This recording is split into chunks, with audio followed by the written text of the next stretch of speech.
Limites laterais. No último vídeo a gente aprendeu duas ideias básicas de limite, que é a ideia de que o limite da função pode ser calculado pela direita ou pela esquerda. E se o valor do limite for igual nos dois lados, então ele existe. Sabendo disso, imagina que a gente tem essa função f de x igual módulo de x dividido por x.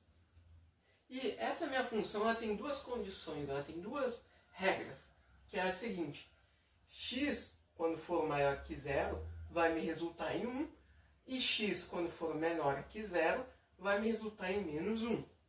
Se a gente olhar para esse gráfico aqui, que representa essa função, a gente vai ver que aqui a gente tem no meu eixo dos positivos o valor 1, e aqui no eixo dos negativos o meu menos 1.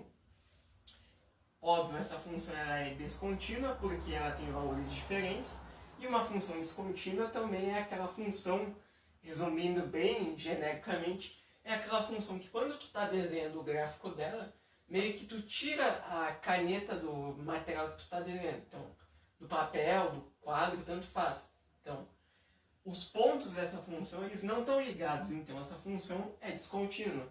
Da mesma forma que também ela é descontínua, porque os valores dela são diferentes. Aqui é 1 e aqui é 1 negativo. Agora, se a gente fosse calcular o limite dessa função, a gente teria que se ater às regrinhas dela. Então, num primeiro momento, a gente tem essa regra aqui, que diz que x precisa ser maior que zero. Se o meu x precisa ser maior que zero nesse caso, então eu posso concluir que o limite dessa minha função pode ser calculado pela direita, nesse primeiro caso. Então eu posso dizer que o limite da função módulo de x sobre x vai ter um x tendendo a zero pela direita. O que isso quer dizer? Se está tendendo pela direita, o meu x ele vai se aproximar de zero por valores superiores a zero, como por exemplo 0,001. Pode notar nesse gráfico aqui que 0,001 ele está se aproximando do meu 1 pela direita, igualzinho aqui. E isso casa com a regra que a gente viu aqui em cima, que x precisa ser maior que zero. E a gente está fazendo uma aproximação com um valor maior do que zero, que no caso é 0,001, que está vindo pela direita. Então a gente pode escrever que limite de módulo de x sobre x, com o x tendendo a zero positivo, a gente pode pegar esse número que a gente está usando, a gente poderia usar outro número um pouco maior, como 0,0000, por aí vai 1. Bom, como a gente está calculando essa função aqui, ela tem uma particularidade, ela tem uma coisa chamada módulo no numerador. Então eu vou colocar o meu 0,001 com o símbolo de módulo, dentro do símbolo de módulo. E agora eu vou calcular essa minha expressão.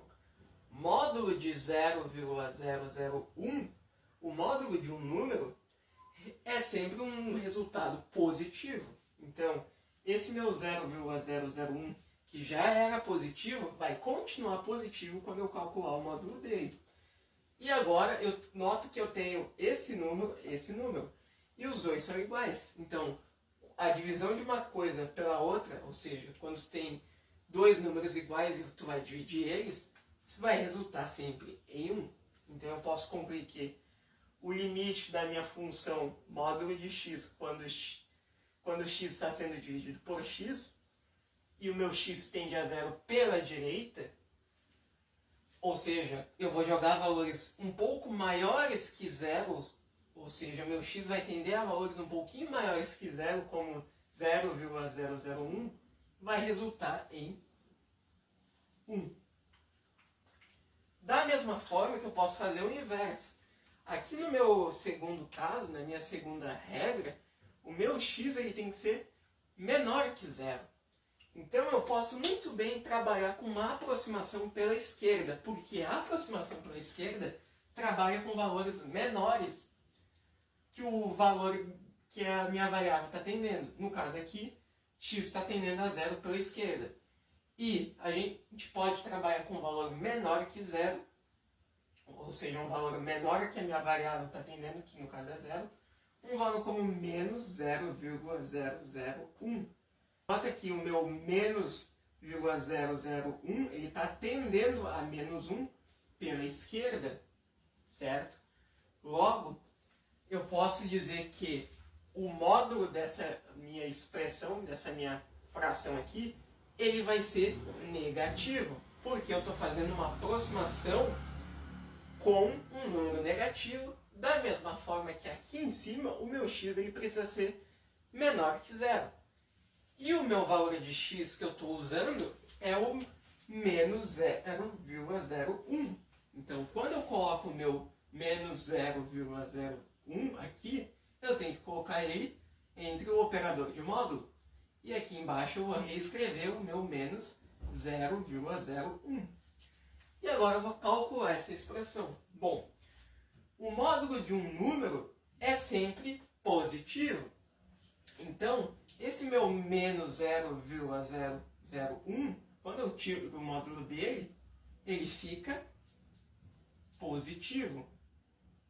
E aqui a gente tem o mesmo número, só que com sinais trocados, mais e menos. E, bom, como aqui é mais, aqui é menos, se eu divido 0,001, que é positivo, por menos 0,001, que é negativo, eu vou ter o resultado de menos 1. E tu nota que o limite dessa função, quando x tende a zero, ou seja, por valores maiores que zero, e o limite da função, quando x tende a zero pela esquerda, ou seja, por valores menores um pouco que zero, aqui, quando for maior que zero, resulta em 1. Aqui, quando for menor que zero, resulta em menos 1.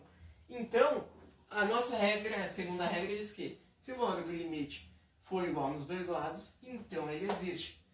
Como o valor do limite não é igual nos dois lados, então o limite da função módulo de x sobre x, quando x tende a zero, ele não existe. Então, a gente pode resumir as ideias de limite lateral da seguinte forma, com esse seguinte teorema. Limite de f de x, quando x tende a A, vai ser igual a L, se somente se o limite de f de x, quando x tende a A pela direita, for igual a L, e for igual ao limite de f de x, quando x tende a A pela esquerda, e for igual a L. O que isso quer dizer?